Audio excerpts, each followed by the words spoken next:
300 na tao ang ganito. Pwede ka na. Oy, buwan mo sa buwa.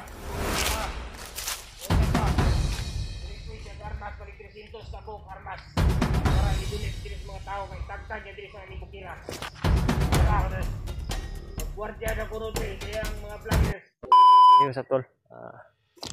Isang mapagpalang araw naman sa inyong lahat po dyan. So ngayon mga tol, parang nandito na po talaga kami sa sinabi ni Brad Takloy, location o area kung saan ay ito na po talaga yung pinabugaran ng mga bandido. At ramdam din po namin na parang napaka-critical po itong area na ito kasi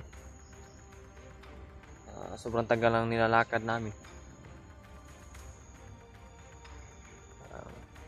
Naramdaman ko talaga na dito may kakaibang enerhiya akong naramdaman na parang kakaiba talaga.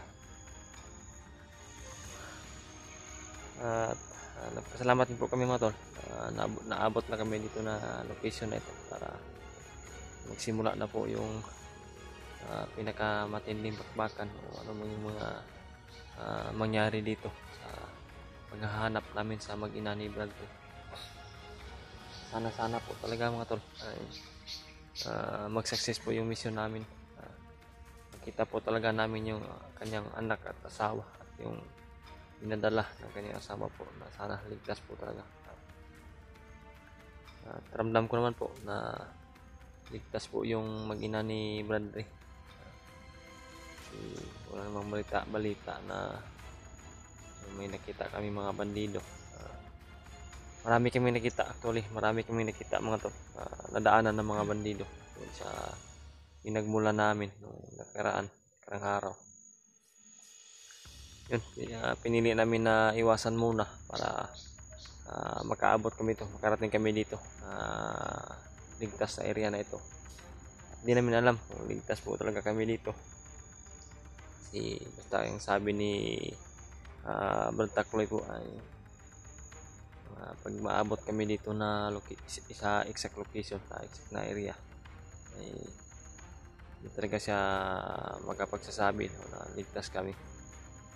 Kasi sabi ko sa pagkakaalam ni Brad Takloy, pagkakaalam namin, sabi ni Brad Takloy mag-abot kami dito sa area nito, sa location nito, ito na po daw yung malapit-lapit na pinamumugaran ng mga bandido. Dito po siguro namin makita o maabutan mag-ina ni Bradley po. So ngayon mga tol, talagang nagpupursige ako at nagpupursige si Bradley sa paglalakbay talaga. Walang pagod o walang anumang kuwan sa aming sarili po. Basta ang hangarin namin ay sana talaga ay makita namin yung mag-ina niya at maligtas namin. Yun sa ibang kasamaan namin, sila Brad Buds, Brad Pidot at EG, sana po ay ligtas din po sila. Sana ay wala mga anong nangyari sa kanila po, walang masamang nangyari. Dito po kasi nakita, hindi ko po na monitor yung video nila kasi mahina talaga yung signal po. At sila Brad Remart din at Brad Julio at si Brad Jeward, hindi nga namin hindi ko nga nakita ang mga video nila kasi namumblima talaga kami dito sa location nito. Ay ang napakahirap talaga po mga tol. Ganito naman palagi pag nandito sa location, yung pinakamahirap po ay yung signal talaga. Talagang bihira lang yung signal na bihira lang po na makakita ka ng signal, makakagit ng signal yung cellphone mo. So yun po, basta sa bawat dasal ko po, kasama po yung buong kasamahan namin, yung buong Team Pogi, kasama po yun sa dasal ko palagi. at yung mga solid supporter, silent viewers po. Kasama din po kayo lahat sa mga panalangin ko po. Kasi yun lang po talaga yung isukli ko sa inyong suporta sa amin, inyong tiwala sa amin. Sana po talaga ay dadami pa po yung ating subscriber, tataas po ng subscriber namin. Huwag niyo po kalimutan mga tol, yung YouTube channel ni Brad Janry po, Janry Adventure. Kung may mga saloobin kayo sa kanya na ipaabot ninyo, may mga payo man kayo, wag din po kayong mahiya na mag-message sa kanya po. Janry Adventure din po yung kanyang Facebook account po, Janry Adventure. Yun, makikita nyo naman pag i-search nyo sa Facebook. Huwag po kayong mahiya na mag-message sa kanya. Sa akin din po, wag nyo rin po kalimutan yung aking YouTube channel po, Deep Adventure. Sana po ay aangat pa po tayo para patuloy-tuloy na po yung ating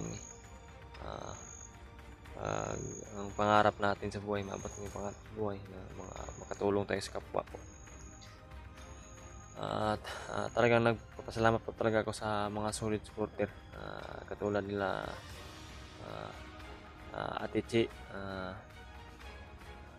Mami Victoria, Tita Helma, at yung iba, si Tita Rosie, si Mami Bibot, dati si Ate Lit Angko po. Maraming salamat talaga sa inyo, especially kayo sa akin po. Magpapasalamat po ako palagi sa inyo. Talagang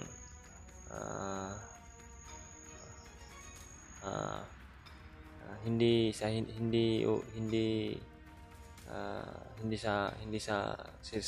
sabi ko lang na kasama talaga kayo sa dasal ko. Talagang totoo po na bawat dasal ko ay kasama kayong lahat. Especially na po sa inyo na Ate Che, Tita Rosie, at Tita Hilma, Mami Victoria, Mami Bibot, at Lit Angko, Tita Rosie. Talagang hindi ko kayo makakalimutan po pag sa tuwing nagdasal ako. Talagang kasama kayo palagi. Yung wag po kayong magkuan mga tol, yung mga supporter namin, mga silent viewer, uulitin ko po na wag kayong magsawa po sana na sumuporta sa aming video. Sana po ay tingnan nyo po yung bawat anggulo namin, yung buong timpogi, para maintindihan nyo po yung aming misyon, aming mga problema dito. At wag nyo po, ulit ko lang po ito sasabihin na talagang ito na po yung signature na marinig nyo sa video ko po. Yung paalala ko palagi, yung hinihingi ko palagi, yung mga dasal, yung pagdadasal niyo sa aming kaligtasan po. Yun na po yung pinakamahalaga na sandata namin na galing sa inyo, yung pagdadasal niyo para sa aming kaligtasan po. Yun. Lapitan ko na po si Bradry dito sa unahan. Talagang nakikita ko po talaga mga tol, share ko lang po ito sa inyo. Talagang nakikita ko po sa pagmumuka ni Bradry po mga tol, yung bigat ng kanyang dinadala na problema po. Talagang buwan ko kung pagkasakali kung makita man niya yung mag-ina niya o ano, yung maligtas man namin. Pero hindi ko mapigilan ba na mapaluha ako mga tol. Kasi ramdam ko po talaga yung bigat ng dala na problema ni Bradry po. Pinipigilan ko lang po yung kung ano sa puso ko. Talagang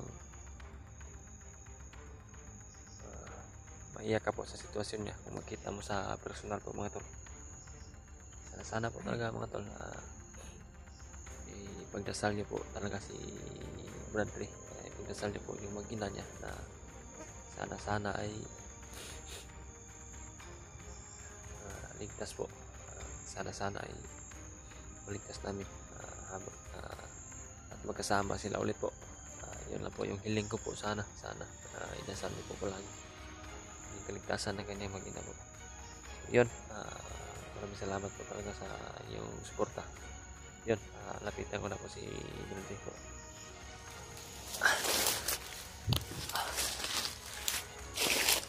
Brad,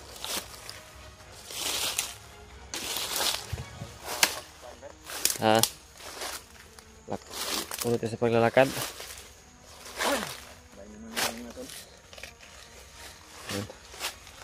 Bay na naman kami mga tol. Makita niyo po mga tol. Lapitan ko siya. Hindi niya po pinapikita yung ano ba, ang bigat na dinadala niya. Pero kayo yung nandito sa likuran niya, sa harapan niya.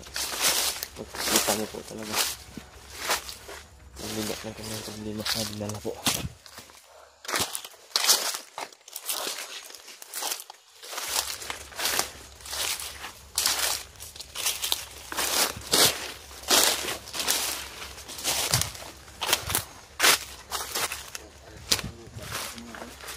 Sukal ito.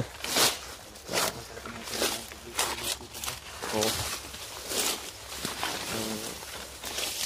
Talagang nakikita ko sa area na ito. Napaka-critical talaga yung sitwasyon dito.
Mayroong mga bandido dito sa mga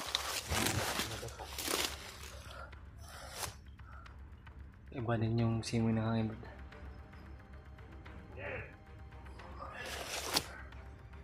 Yan.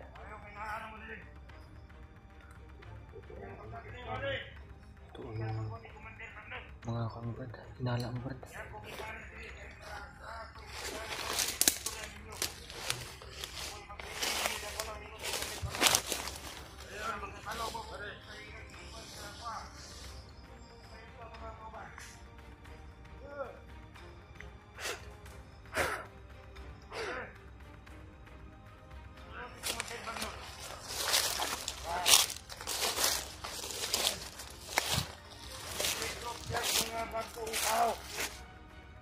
Balik 300 ka tao ang direkto ng Commander Pagnos.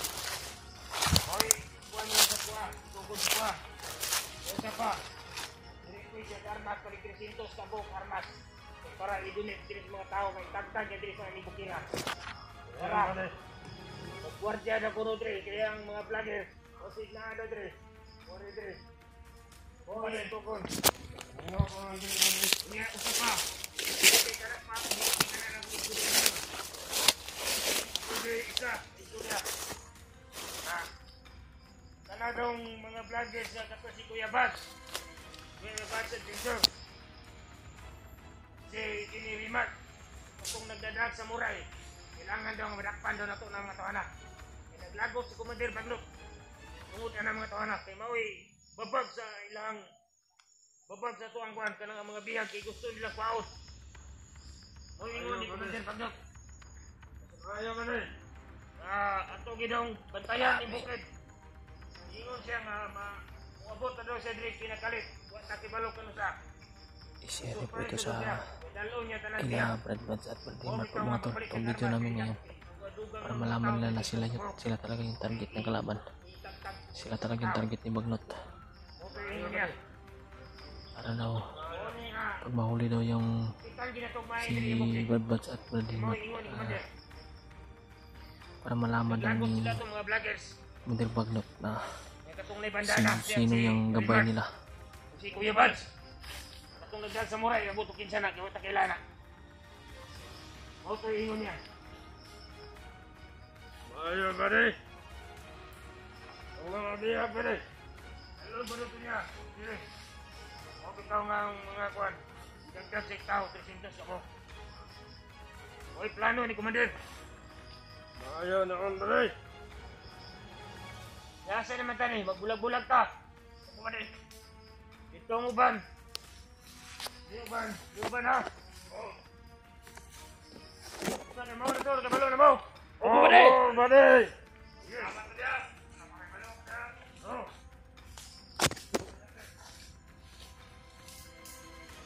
Buddy! Okay, buddy! Saan mo? Halanan, buddy! Okay, buddy! Tamaan nito si Commander Bagnot. Kasunod na mga araw.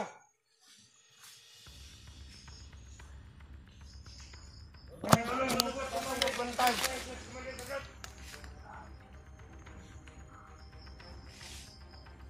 Parating na si Commander Bagnot dito.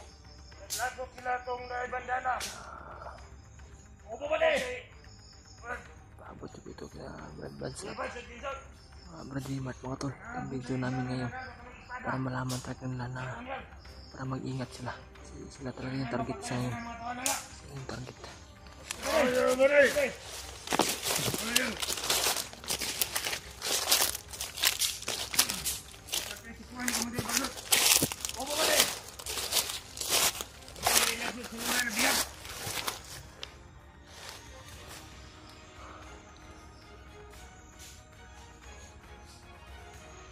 Kung mag-alala mo to, hindi kami makita dito kasi hindi ako makita kasi napakalakas tataguli lang yung ginamit ko. Kahit na nasa malapit man ako, hindi nila talaga ako makikita. Kaya ko po sila paslangin. Kaya po namin paslangin ni Bartes. Pero mag-iingat na po muna kami para walang masamang mangyari. Ngayon po mga tol, ulitin ko po. Ipaabot niyo po ito kina Brad Buds at Brad Dimat itong video na ito. Kasi para malaman na sila talaga yung target ngayon ni Bagnot. Yung si Brad Dimat yung may dala ng bandana at si Brad Buds ay yung may dala ng punyal. Kung mahuli, para mahuli daw yung dalawa, talaga sila yung sadya na hulihin para malaman ni Bagnot kung sino yung gabay namin lahat. Ito yung napakadelikadong mata. Ubar na sila. Sana maipaabot itong video nito. Oh, buddy! Unay, kikuyawan na to. Ugol, magkakasok.